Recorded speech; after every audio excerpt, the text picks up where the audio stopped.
Welcome to the Unit 9, Section 3 video on graphing and interpreting quadratic functions.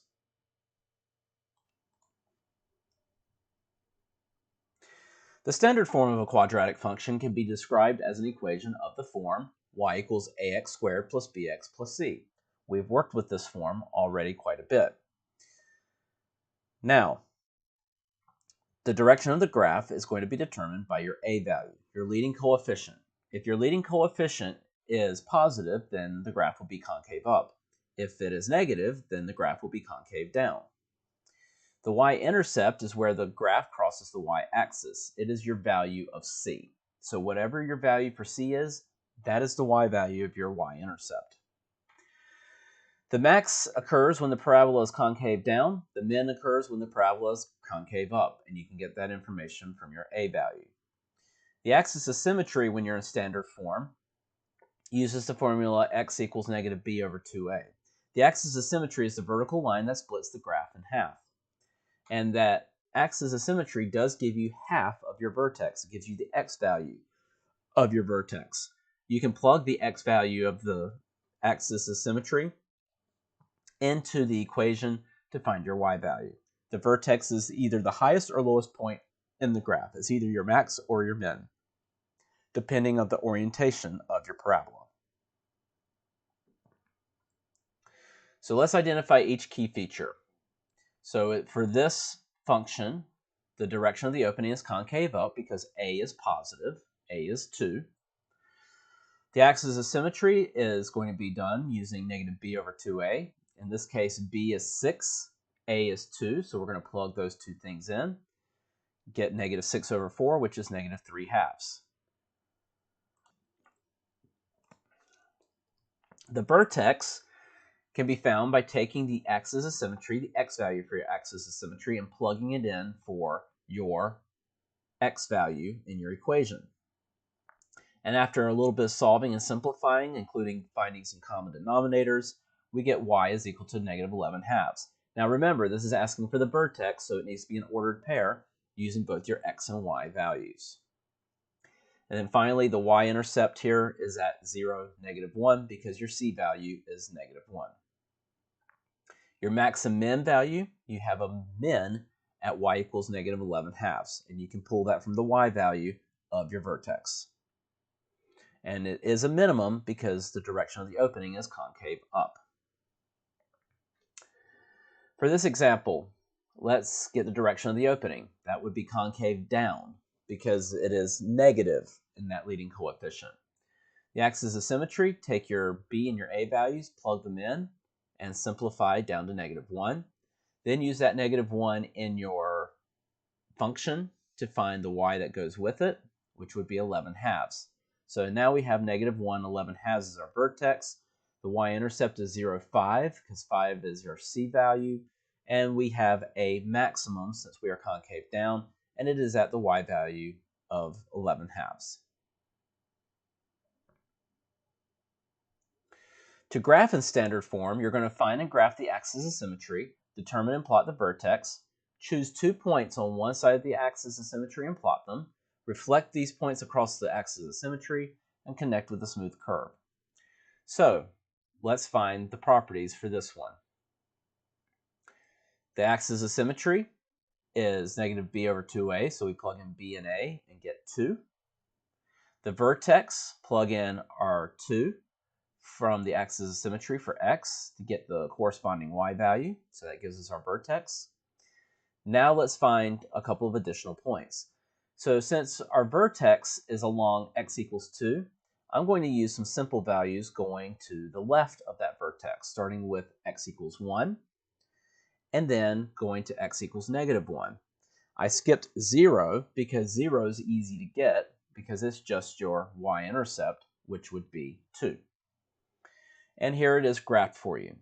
You can see that we graphed the axis of symmetry using the dashed line. We have our vertex. I plotted the first point, which was 1, negative 1. We plot the y-intercept, we plot the second point, and then you reflect those points across the axis of symmetry, and then connect it with a smooth curve.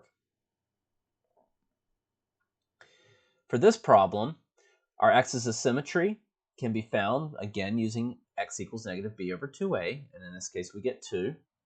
Plug in 2 to the original equation to find the y that goes with it, and we get 2, negative 4 for our vertex.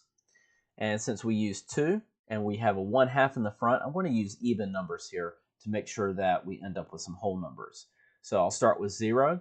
That is our y-intercept, and you can pull that straight off the equation because that is our c value. And then for point 2, I use negative 2, and I get negative 212.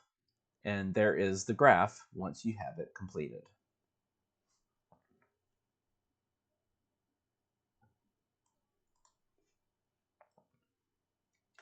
The intercept form of a quadratic function can be described as an equation of the form y equals a times the quantity x minus p times the quantity x minus q, where again a cannot be 0 and p and q are your x-intercepts. Now be careful, that p and q must follow a minus sign for them to be considered positive. If they follow a plus sign, then we understand that it's minus a negative and your p and q are actually negative values. The direction of the graph doesn't change from standard form. We still have, if a is positive, the graph is concave up. If a is negative, then the graph is concave down. So look at your leading sign. If your leading sign is positive or negative, will determine what your concavity is. The y-intercept is where the graph crosses the y-axis. To find it, you're going to substitute 0 for the x value and then simplify. Maxes and mins still occur based on the concavity of the graph. That does not change. The axis of symmetry for a intercept form of the equation is going to be p plus q over 2. Because if you think about it, if you have two x-intercepts, you know that those x-intercepts are reflected across the axis of symmetry. And so therefore, that axis of symmetry must be precisely halfway between your x-intercepts. If that is the case, you are taking the average of your x-intercepts to find the point that's halfway between. And then finally, the vertex, highest or lowest point on the graph. And we will use the x value from the axis of symmetry to plug into the equation to find the y value like we've always done. So let's identify each key feature in intercept form, starting with this problem. We have x minus 2 times x plus 4. Direction of the opening is concave up because there's a positive sign or understood to be positive sign out in front. Your x-intercepts are 2, 0, and negative 4, 0. That's your p and q value. Your axis of symmetry is going to be p plus q over 2. We got that from our x-intercepts, so 2 plus negative 4 over 2, which is going to give us negative 1. The vertex, we are going to plug in negative 1 that we just found in for x and solve to get negative 9. So our vertex is at negative 1, negative 9. And the y-intercept, we're going to plug in 0 for x, and that is going to give us negative 8, and so we have 0, negative 8. We have a maximum and minimum value. The minimum is at y equals negative 9. And again, you can get that from your vertex. For b, we have negative 2 times x plus 3 times x minus 1. So our direction of the opening is concave down because we're leading with the negative sign. Your x-intercepts are negative 3, 0, and 1, 0. Your axis of symmetry, p plus q over 2, negative 3 plus, it should be positive 1 over 2, which would give you negative 2 over 2, which in turn would be negative 1. Your vertex is found by plugging negative 1 in for your equation. That gives you negative 1, 8 as your vertex. And then we'll find the y-intercept by plugging 0 in and getting 0, 6. The max or min and value, we have a maximum since we're concave down at y equals 8, which you can pull from the vertex. So to graph in intercept form, identify and plot the x-intercepts, find and graph the axis of symmetry, determine and plot the vertex, choose 2 points on one side of the axis of symmetry and plot them, reflect these points across the axis of symmetry, and connect with the smooth curve. So let's graph the following quadratics by finding the properties. So here we have y equals x minus 3 times x minus 7. Our x-intercepts are 3 and 7, so we write those as ordered pairs. The axis of symmetry, when we do p plus q over 2, we get 3 plus 7 over 2, which is 10 over 2, which is 5. The vertex, we plug in that 5 we just found in for x into the original equation, and we get -4, so our vertex is at 5, -4. We're going to choose another point, so since our axis of symmetry is at 5, let's go to the left of the vertex and use 4, and we get 4, -3 for the first point. Let's continue on to 2, and we get 2, 5. And so here we are graphed with the points that we found, reflecting them across the axis of symmetry and connecting with the smooth curve.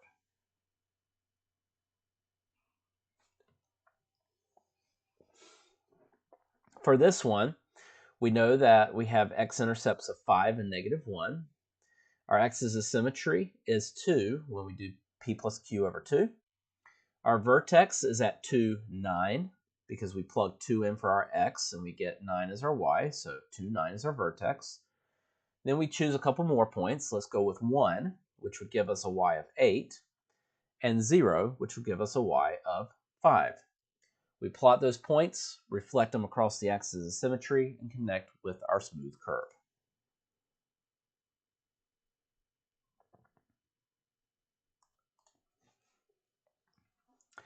In the vertex form of a quadratic function, it can be described as an equation of the form y equals a times x minus h quantity squared plus k. Again, a cannot be 0 because if a is 0, terms go away and it's no longer a quadratic function. The direction of the graph doesn't change. If a is positive, the graph is still going to be concave up. If a is negative, the graph will still be concave down. The y-intercept will be found by substituting 0 in for the x value and simplifying. Our maximum minimum point still depends on the concavity, which again stems off the sign of your a value. The axis of symmetry is still going to be your vertical line that splits the graph in half. And in this case, we are going to use the value for h. So the axis of symmetry is fairly easy to find in vertex form. And for the vertex, that's easy to find as well, because it is the ordered pair hk. H is your x value, k is your y value. So let's identify each key feature in vertex form. So for this one, the direction of the opening is concave down because we're leading with a negative. The axis of symmetry is your h and k. So h is 2, k is 3. So we have 2, 3 for your vertex. Axis of symmetry was the x value, which is 2. That's your value of h. The y-intercept we get by substituting 0 in for x and solving, and we get -1. So the y-intercept's at 0, -1. And we have a max at y equals 3. 3 comes from your vertex, the y value of your vertex, and we have a maximum because we're concave down. In this function, we have concave up because the leading coefficient is positive. The axis of symmetry is your h value, so here it's x plus 1, which is the same as x minus -1. So h is -1, so your axis of symmetry is x equals -1. The vertex is -1, -6. That's just your h and k value.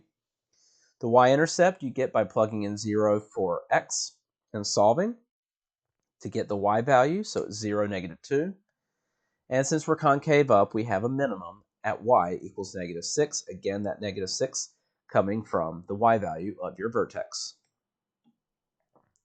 So to graph in vertex form, find and graph the axis of symmetry, determine and plot the vertex, choose 2 points on one side of the axis of symmetry and plot them, reflect these points across the axis of symmetry, and then connect with a smooth curve. So we are going to graph the following quadratics by finding their properties. Starting with this. Here we have an axis of symmetry of x equals 2. That is our h value. Our vertex is hk, which in this case will be 2, 1. We're going to find 1 point on the left of your vertex, which would be 1 for your x value. Plug that in to solve for y, so we'll get 1, 3. And then let's back it up to 0. If we plug 0 in, we get 9 as our y value, and we get the point 0, 9.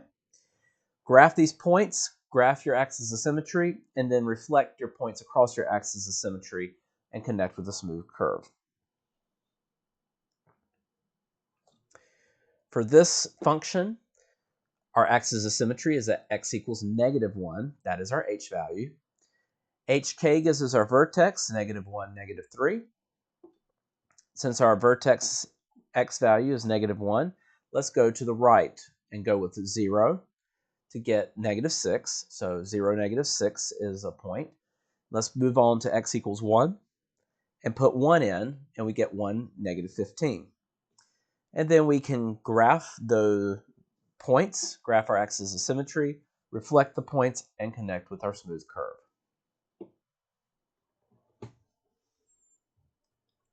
Thanks for checking out my video in the Algebra 1 Honor Series. You can subscribe to my channel. I've got the next video queued up for you. And if you need to check out any of the videos in the course, I've got the course playlist for you here as well. Thanks for watching.